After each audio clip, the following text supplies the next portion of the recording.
Jumpa lagi bersama saya Aiman Wicaksono dalam dialog spesial kali ini. Dan pemirsa, perkara hukum yang melibatkan PT MNC Asia Holding, BHIT, dan PT Citra Marga Nusa Fala Persada atau CMNP TBK memasuki babak baru. Kejadian yang terjadi pada tahun 1999 silam, 26 tahun lalu, digugat kembali. Saya ke Pak Hari dulu. Pak Hari, Bapak bisa ceritakan apa sesungguhnya yang terjadi berdasarkan kronologi kejadiannya sampai hari ini 26 tahun lalu sudah digugat, lalu kemudian sudah memiliki kekuatan hukum tetap, tapi sekarang digugat lagi dengan objek yang sama. Ya, terima kasih Mas Aiman. Ya. Jadi sebenarnya masalahnya itu sederhana. Saya bisa bagi ke dalam 4 bagian. Saya akan sampaikan bagian yang pertama sampai bagian ketiga. Ya. Nanti Bang Otman menyampaikan yang bagian keempat, masalah hukum. Jadi yang pertama itu adalah penerbitan daripada NCD, Negotiable Certificate of Deposit. Satu produk perbankan persis seperti deposito. Semacam deposito, Pak? Iya. Semacam deposito. Okay. Jadi pada bulan Mei tahun 1999, CMNP itu membeli NCD atau depositonya Unibank jangka waktu 3 tahun yang jatuh tempo bulan Mei tahun 2002. Dan ini adalah siro kupon tanpa bunga. Jadi yang dibayar oleh CMNP pada bulan Mei 1999 sebesar kurang lebih 17 sampai 18 juta dolar. Kalau rupiahnya pada saat itu kursnya 8.500-an, itu sekitar 150 miliar. Ya kalau kurs sekarang hampir 300 miliar. Untuk terima sebesar 28 juta dolar pada bulan Mei tahun 2002. Ya, karena siro kupon, jadi terima bunganya itu di belakang selama 3 tahun. Dan peranan daripada Bakti Investama saat itu sebagai arranger atau sebagai broker. Jadi keterlibatan Bakti Investama ya hanya pada saat transaksi itu saja, yaitu bulan Mei tahun 1999. Setelah transaksi, ini bagian yang kedua, hubungan antara CMNP dan Unibank itu langsung. Bakti Investama tidak pernah ikut serta. Dan itu berlangsung selama 2 tahun 5 bulan. Kenapa 2 tahun 5 bulan? Karena pada bulan Oktober 2001, 7 bulan sebelum NCD atau deposito ini jatuh tempo, Unibank berstatus ditutup atau BBKU. Bank Beku Kegiatan Usaha atau dihentikan usahanya oleh pemerintah. Ya, jadi belum 3 tahun, 2 tahun 5 bulan sudah ditutup. Nah, selama 2 tahun 5 bulan ini, Unibank dan CMNP itu berhubungan langsung. Termasuk karena mereka masing-masing perusahaan TBK, itu auditornya mengkonfirmasi. Auditor CMNP itu namanya Prasetya Utomo, Arthur Andersen. Nah, dulu sangat terkenal, mungkin salah satu terbesar di Indonesia. Mengkonfirmasi apakah betul ini NCD Unibank, setiap tahun dilakukan. Audit sudah dijalankan? Ya, tahun 2000 dan masuk di bukunya CMNP juga. Tahun 2001 juga demikian, dan bahkan staf-staf CMNP juga berhubungan langsung dengan Unibank. Dan proses ini Bakti Investama tidak terlibat karena keterlibatan Bakti Investamanya di depan pada saat penerbitan daripada NCD atau deposito tersebut. Masalah mulai timbul ketika bulan Oktober 2001 Unibank ditutup atau statusnya BBKU. Ya, sehingga NCD tidak bisa dicairkan karena belum jatuh tempo. Jatuh temponya adalah Mei tahun 2002. Nah, masalah Unibank ditutup tentunya kan tidak ada urusan sama Bakti Investama. Karena Bakti Investama bukan pemilik daripada Unibank. Tentunya Bakti Investama tidak mengendalikan Unibank, tidak tahu apa yang terjadi di dalam Unibank selama 2 tahun 5 bulan. Dan harus saya tegaskan di sini, pada saat penerbitan NCD atau deposito tersebut, tahun 1999, status Bank Unibank adalah bank sehat. Ya, jadi semua prosedur itu kami ikuti. Bahkan pada saat penerbitan pun, Unibank membuat undertaking, surat pernyataan, yang menyatakan bahwa NCD itu diterbitkan sesuai aturan berlaku, sesuai perundangan yang berlaku, dan seterusnya. Ini adalah prosedur normal yang harus dilakukan oleh setiap arranger ya kalau menjembatani transaksi antara pembeli dan penjual. 26 tahun lalu tapi dokumen-dokumennya lengkap semua, Pak ya? terpaksa harus saya coba cari dan saya coba kumpulkan ya. Awalnya saya tidak punya dokumen sama sekali. Dan mungkin ini adalah salah satu perkiraan saya mereka ya yang ada di balik atau di belakang masalah ini, ya gugatan ini. Dikira saya tidak punya pegangan sama sekali. Ya karena Terus kalau dicari ketemu ini Pak. Karena kalau kita berproses di pengadilan kan kita harus punya dokumen dan dokumen asli. Nanti mungkin dari Bang Hotman bisa menyampaikan beberapa dokumen asli yang sangat penting yang bisa mematahkan ini semua. Saya harus menggarisbawahi di sini bahwa CMNP itu membayar langsung kepada Unibank pada saat penerbitan NCD atau deposito tersebut, membayar langsung kepada Unibank, dan itu ditegaskan di dalam dokumen peradilan pada saat CMNP menggugat BPPN dan lain-lain termasuk Unibank berkisar periode tahun 2004 sampai dengan tahun 2008. Di situ jelas dan tegas tertulis CMNP membayar langsung kepada Unibank sebesar 17,45 juta dolar.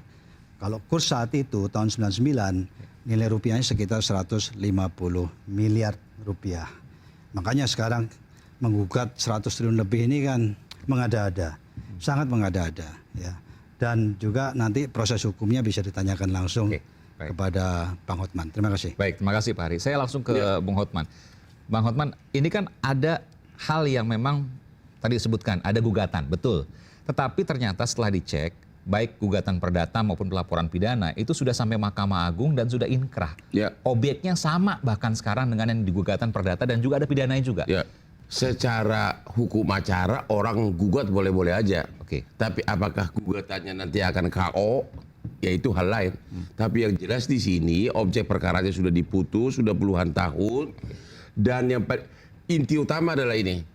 Di dalam surat gugatannya, CMNP mengakui bahwa beli semacam deposito itu dari Unibank. Bayar ke Unibank. Dan pada saat itu Unibank bank sehat. Ya kalau tiba-tiba Unibank dibekukan oleh pemerintah karena krisis moneter saat itu, sehingga nggak bisa bayar.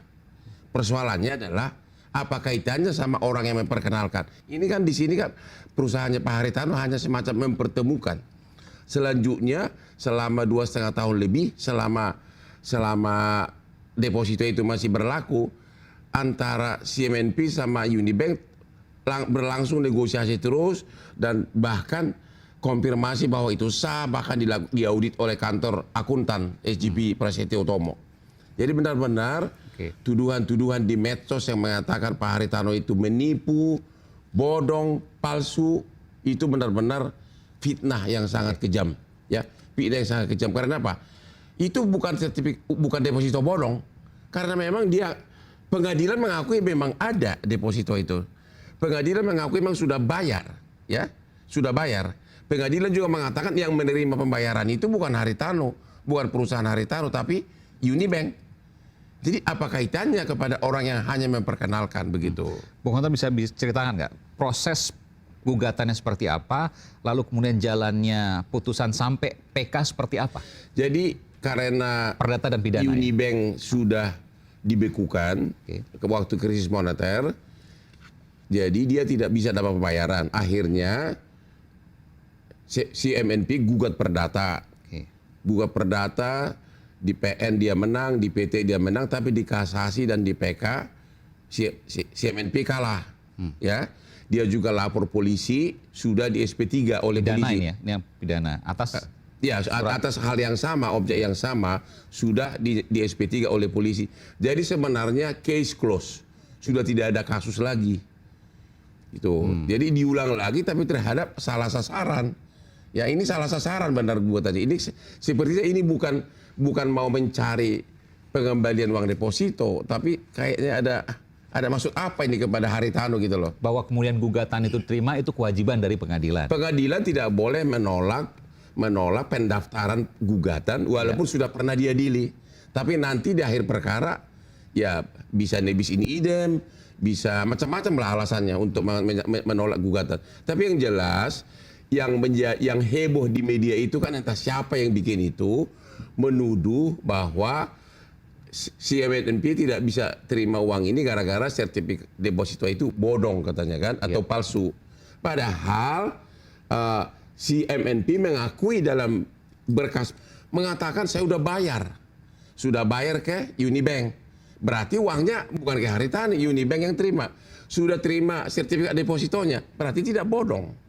Sudah diaudit oleh kantor akuntan, tidak bodong juga. Jadi pemberitaan selama ini kan mengarah ke fitnah pencemaran nama baik Pak Haritanu gitu. Sebentar, itu menarik juga Pak. Terkait dengan NCD yang dikatakan bodong versi Di penggugat. media sekarang. Oke. Pada waktu mau tanya gini, pada waktu melakukan gugatan perdata atau juga pidana, itu menggunakan barang bukti NCD yang mana? Justru itulah dalam semua perkara itu yang jadi barang bukti adalah NCD itu. Kalau dikatakan bodong itu, iya, kalau itu dijadikan barang bodong, bukti pengadilan. Iya. Tapi sekarang sudah diakui di putusan PK, si MNP sudah mengakui bahwa memang sertifikat deposito itu benar, tidak bodong, tidak palsu. Putusan pengadilan. Iya, dia pengakuan sini dalam permohonan PK.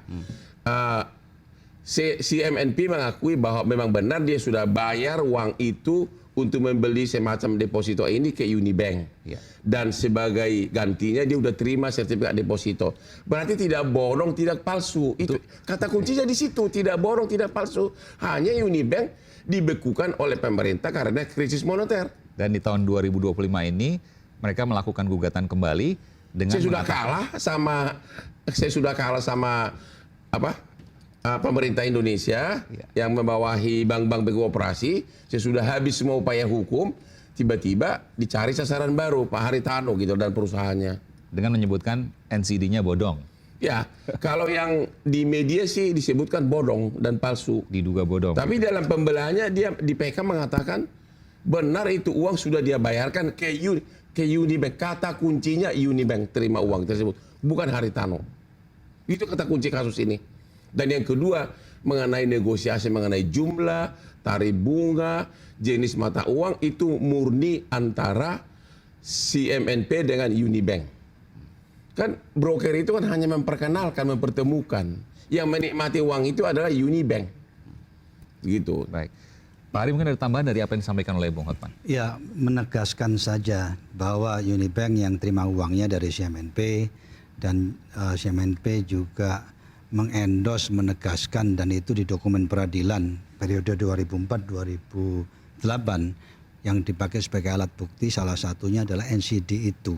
Nah, kalau sekarang dikatakan NCD itu bodong, palsu, berarti pada waktu proses peradilan CMNP menggunakan alat bukti palsu dong. Ya. Artinya kan begitu, sama saja bisa dikatakan seperti itu.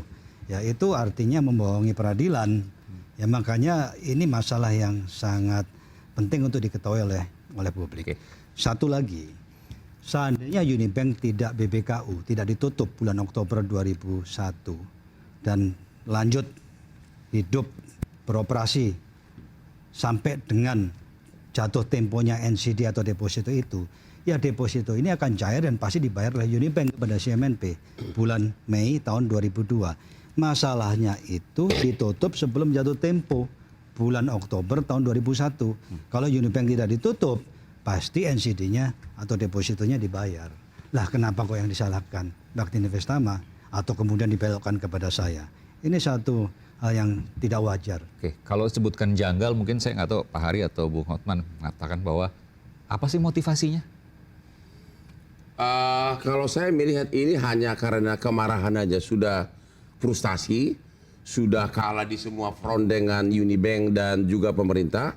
Akhirnya ya dicobalah cari sasaran. Nggak tahu tujuannya apa, tapi yang jelas no legal basis sama sekali. Oke, karena begini, saya tanyakan begini. Saya juga nanti, saya izin Pak Hari, Bung Hotman, saya juga akan imbang juga. Kami media, saya wartawan, saya akan juga konfirmasi ke pihak CMNP soal ini semua.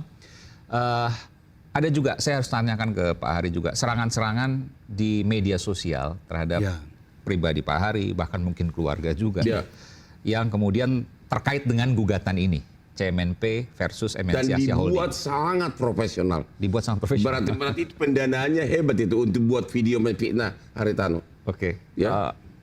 Mungkin Bung Hotman dulu, itu punya konsekuensi hukum? ya punya konsekuensi hukum. Cuma siapa yang punya akun ini, itu yang jadi masalah. Karena saya nggak tahu dari teknik penyidikan bisa diketahui tidak ada orang siapa yang bisa. Tapi yang jelas itu udah pencemaran nama baik. Masa dibilang Haritano memalsukan dan juga menerbitkan deposito bodong. Bahkan dibilang lagi Haritano sebagai pemilik lagi.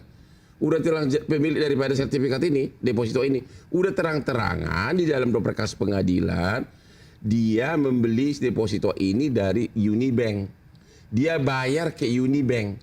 Karena apa sekarang dia katakan bahwa Haritano pemilik itu sertifikat deposito, dia bayar ke Unibank. Jadi medsosnya itu pun sudah ngaco gitu loh. Pak Hari, mungkin dari sini saya harus menanyakan Pak, adakah perlawanan, mungkin perlawanan hukum atau perlawanan secara komunikasi yang kemudian Bapak lakukan terkait dengan peristiwa-peristiwa yang ada di media sosial? Baik, sebelum saya menjawab, karena proses ini, kasus ini betul-betul terlalu jauh, ya. Mencemarkan nama baik, ya, merusak reputasi dan terus-menerus dan digarap secara profesional. Kami mencoba untuk mencari mantan eksekutif Unibank yang pada saat itu terlibat di dalam penerbitan NCD atau deposito ini. Dan Tuhan itu baik, ternyata beliau bersedia untuk memberikan surat pernyataan yang cukup panjang, tapi intinya adalah membenarkan beberapa yang saya sampaikan, termasuk korespondensi langsung antara CMNP dan Unibank, termasuk melibatkan auditornya Arthur Andersen Prasetya Utomo tahun 2000, tahun 2001, ya, termasuk komunikasi oleh staf CMNP dengan Unibank secara langsung. Dan yang tidak kalah pentingnya, penegasan yang saya bacakan persis apa adanya. Dia menyatakan seperti ini, bahwa terkait penerbitan NCD tersebut, yang saya ketahui bahwa yang menentukan jumlah uang pokok dari NCD, jenis mata uang dalam US dollar, dan tanggal jatuh tempo adalah PT Bank Unibank Tbk, bukan PT Bakti Investama Tbk. Ini kan jelas bahwa ini semua inisiatif dari Unibank terhadap penerbitan daripada sertifikat NCD itu tadi. Jadi NCD itu memang benar diterbitkan oleh Unibank dan CMNP adalah pembelinya. Di mana buktinya? CMNP melakukan pembayaran langsung kepada Unibank sebesar 17,45 juta dolar yang pada saat itu dengan kurs 8.500 senilai kurang lebih 150 miliar. Kalau pakai kurs hari ini kurang lebih sekitar 300 miliar rupiah. Oke. Yang aneh lagi kenapa terus gugatannya 1 triliun lebih? Ya, ini kan pokoknya nggak nyampe lebih dari 150 M. Ya. Itu kan luar biasa, ya, jelas mengada-ada. Jadi hampir 1000 ingin kali. saya sampaikan juga penjelasan Bang Hotman tadi, proses peradilan perdatanya sudah inkrah, proses pidananya di Barreskrim sudah SP3, ini sudah kadaluarsa karena sudah selesai, sudah tutup baik secara perdata maupun pidana. Terakhir Pak, apa yang Bapak ingin sampaikan terkait hal ini? Karena tadi Bapak sampaikan juga kan ada serangan pribadi dan lain sebagainya. Saya pribadi mungkin tidak akan menggugat, saya hanya mengimbau. Ya, marilah berlaku profesional dan proporsional. Ingat, hukum tak bertuai. Tapi kalau difitnah, itu kan pencemaran nama baik. Undang-undang ITE dibilang palsukan sertifikat deposito, bodong, gimana itu? Masalahnya, yang kita hadapi ini tidak berwujud. Oh, tidak berwujud. Tidak berwujud. Main dengan medsos, tidak tahu sumbernya. Siapa, ya, kita mau telusuri juga sulit. Kecuali kalau yang bersangkutan, siapapun dia, hadir di sini, nuduh di depan publik, di depan saya, di depan Bang Hotman, Bang Aiman, kalau saya memalsukan NCD ini. Jadi itu Pak akan Haritano saya gugat. nantangin mana orangnya gitu loh. Justru saya mau tanya Pak, kalau ketika misalnya memang CNNP bersedia Pak dari pihak, mungkin saya nggak tahu pemilik sahamnya Pak Yusuf Hamka misalnya, atau mungkin direksi CMNP untuk kemudian dialog di sini? Oh, saya senang sekali. Tuh. Silakan mereka sama pengacaranya juga biar IN rivalnya. Baik. Bang Hotman juga nanti ada. Iya, ada dong. Terima kasih Bung Hotman Paris Hutapea. penasihat hukum, kuasa hukum dari MNC Asia Holding Tbk dan juga penasihat hukum pribadi dari Pak Haritanu Sudibyo dan juga terima kasih Pak Hari, Terima kasih. Executive Chairman MNC Group. Terima kasih, saya Aiman Wicaksono, salam.